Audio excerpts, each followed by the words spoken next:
नमस्कार, मी Gautam Kamble. GK news मराठीमध्ये आपलं सर्वांचं स्वागत. तुम्ही पाहत आहात मराठवाड्याच्या कुशीतलं जीके न्यूज मराठी. आता घेऊ विविध क्षेत्रातील राजकीय, सामाजिक, आर्थिक, कृषी आणि क्रीडा व तसेच शैक्षणिक विषयी घडामोडींचा आढावा. चला तर वळूया पुढील बातमीकडे.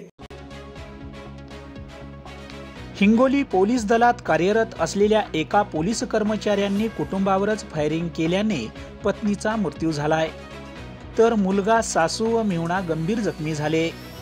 ही घटना 25 डिसेंबरच्या रात्री 9 वाजताच्या सुमारास हिंगोली शहरातील प्रगती नगर येथे ही घटना घडली आहे. वसमत शहर पोलीस ठाण्यात कार्यरत असलेले पोलीस कर्मचारी विलास बळीराम मोकाडे यांचे हिंगोली शहरातील प्रगती नगर येथे घर आहे. बुधवारी रात्री 9 वाजेच्या सुमारास ते घरी आले असता त्यांनी पत्नीवर गोळी झाडली.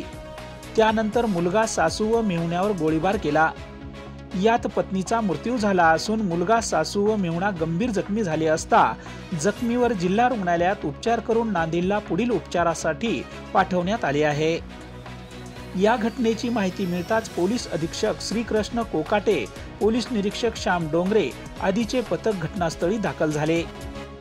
या घटनेनंतर विकास मोकाडे हा पळून गेला असता पोलिसांनी रात्रीच शोध मोहीम राबवून आरोपी पोलीस कर्मचारी यांना हिंगोली पोलिसांनी मध्यरात्रीच ताब्यात घेतले आहे.